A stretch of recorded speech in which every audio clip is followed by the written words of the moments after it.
September 20th, 2019. Will it be a day for the history books? Will it be the day that the people take back the power? Will we see them aliens? And if so, what would happen next? Hello and welcome back to Life's Biggest Questions, the channel that has historically enjoyed a good purge question. I'm your host Rebecca Felgate, and today I'm inspired by current goings on in America as I ask, will the Area 51 raid start the purge? Blimey, that's heavy. Do let me know your thoughts in the comments section down below. Do you think the raid will happen, and could it lead to other violent outbursts in the United States and beyond? While you're down there leaving a comment, why don't you hit that thumbs up button and share this video with a friend? Stick around to the end or I'll be reading comments from a previous one. Alright, so let's start with The Purge. The Purge was a 2013 movie starring Ethan Hawke and Lena Headey and has since spurred on many sequels and spin-offs. The Purge refers to an annual night of legalized crime with the idea that letting people loose to do what they want for 12 hours reduces crime rates throughout the rest of the year. During the Purge, murder is totally okay, and the wealthy elite see it as an opportunity to socially cleanse their community by murdering impoverished people, especially the homeless. The Purge is a night of sadistic gang violence and utter anarchy, but of course, it isn't real. So what about Area 51 and the proposed raid? Is that actually real? In June 2019, a Facebook event emerged calling for people to meet up at the Area 51 Alien Center tourist attraction in order to gather en masse and then storm the restricted area, saying we can move faster than their bullets and let's see them aliens. But of course, will it work that way? The event is scheduled for September 20th, 2019 with 1.9 million people attending and 1.4 million interested. Does this really mean that a possible 3 million people are going to turn up cruising for a storming? Well, maybe. Plans have been drawn up as you can see here. First, there's going to be a wave of Kyles, a band of Fortnite-loving lads pumped up on Monster energy drinks. Then there'll be a wave of Karens. And also,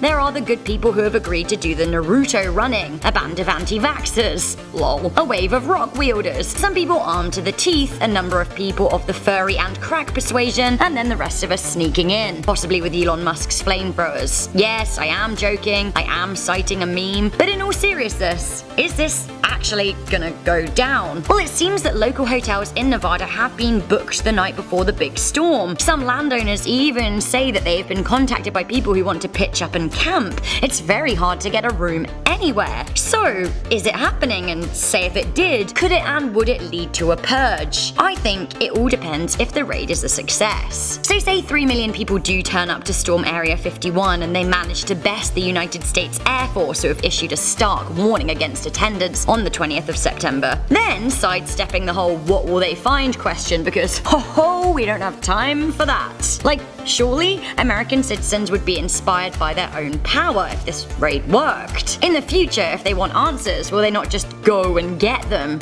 In fact, the day after the supposed Area 51 storming, there is already a plan to storm Loch Ness. When will the storming of things end? Or would this just be the beginning? Were we gonna storm the White House? Will we storm Buckingham Palace? What is next? And what with all this legitimized violence, will it mean that actually something like the Purge could happen? Well, again, the Purge is the night where the United States government has legalized crime for a whole evening and anything goes. If the people were storming government properties or creating civil unrest, they would need to be in control of setting the parameters. If not, the government itself would be pretty useless. The act of storming and raiding is a strike against the government control and a point in the favor of the people. So what would be the point of seeking consent of a night of anarchy? The only thing I can think of is that it would be a bargaining chip for the government and the president from their perspective in order to get control. When people can storm and raid, then batten down the hatches on that night of the year. Plus there is the whole it's only legal for 12 hours thing, and I'm imagining that if Area 51 is as secretive as they say, it might take longer than 12 hours of raiding to find what people are looking for. If the United States government did agree to let an annual purge happen, then perhaps the public would agree upon a new target each year, and the purge would turn into a wide-scale planned attack. Purges may need better plans than Kyles and Karens. Perhaps the government would would use a legitimized purge as an excuse to plan their own sneaky attacks on people that they deem to be the troublemakers? Could they start seeding suggested targets on public forums under fake usernames? Would the government have a strike list, and would they take people out? In the movie, the Purge night resulted in lower crime rates and a stronger economy for the rest of the year, but I highly doubt this would be the case if it had come around from a successful raid on Area 51. Like I said, give the people a victory and they won't forget what it's like to win power. If the government loses control even for just one moment, then it's gone forever. I think the only way the Area 51 raid could lead to the purge would be if 3 million A lot of folks are taking the internet-fueled idea of storming Area 51, where conspiracy theorists think the government has aliens on ice, as just click.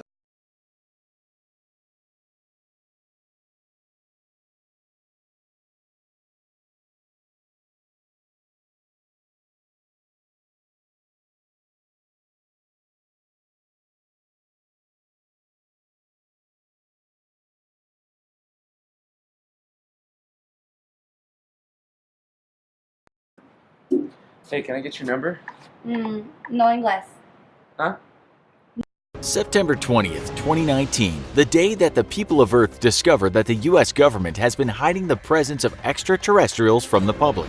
Our millennia of intergalactic solitude has finally come to an end, and the greatest question ever asked by science has at last been answered. Are we alone? For decades, the people of Earth have been visited by aliens from another planet, who have worked in secret cooperation with the United States government. These aliens have crossed the vast distances of intergalactic space with mind-bending technologies in order to mutilate cows, show up as blurry blobs in videos, and conduct experiments on abductees, involving probes in very uncomfortable places. The truth is no longer out there. It's finally here, or in the open.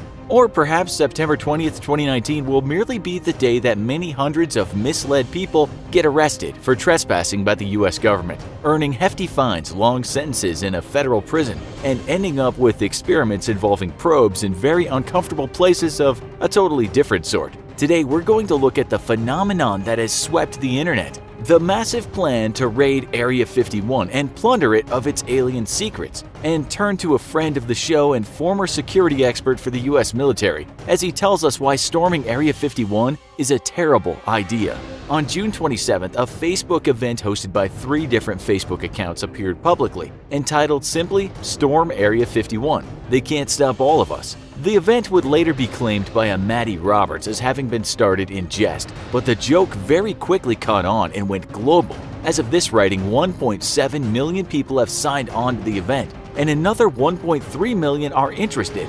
The official date is set for September 20th, 2019, for the hours between 3 a.m. and 6 a.m. While Roberts has come forward and explained that it was a joke, he did so only after the event skyrocketed in popularity and out of fear that should something really happen, that the US government would be looking for him for being the ringleader. He wanted to publicly declare that the event was a joke, and he was in no way serious about storming Area 51. Whether he was serious or not is likely not to matter come September 20th, with the event gaining popularity around the world. While most people signed on to the event as a satirical joke, it's clear from the Facebook page for the event that there are plenty of people who see the opportunity to rush the secretive restricted area en masse as a way to at last plunder its secrets. The rallying cry of "they can't stop us all" has made many people take the event seriously, and it's now feared that on September 20th a large group of people will make a serious attempt to enter the secretive base. Recently, the US Air Force sent out a message addressing the online joke,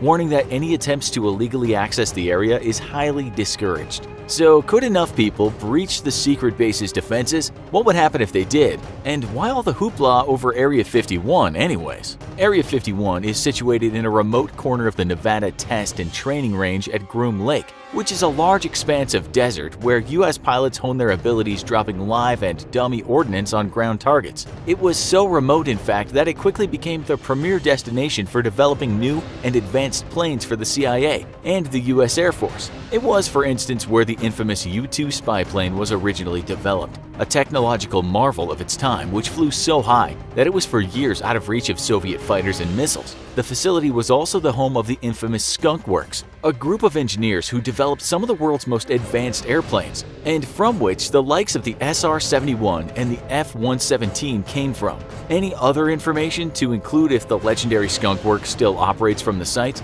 is difficult to verify, as the entire facility remains a highly classified secret, and the US government barely even acknowledges its presence. Satellite imagery of the site, though, shows that indeed several buildings and flight lines have been constructed, and curiously enough, a flight line long enough to land even the biggest aircraft developed anywhere in the world is clearly visible. Others claim that you can see in some satellite images how the flight lines lead to underground bunkers, though the veracity of those claims is dubious at best. If alien life was visiting planet Earth and the United States government had in fact gotten its hands on some of that alien tech, or was cooperating with aliens, it seems that Area 51 would be the ideal place for such activity. The site is notoriously remote and difficult to get to, miles away from any road and difficult to spy on due to the mountains that border it. But could you penetrate it, and if you did,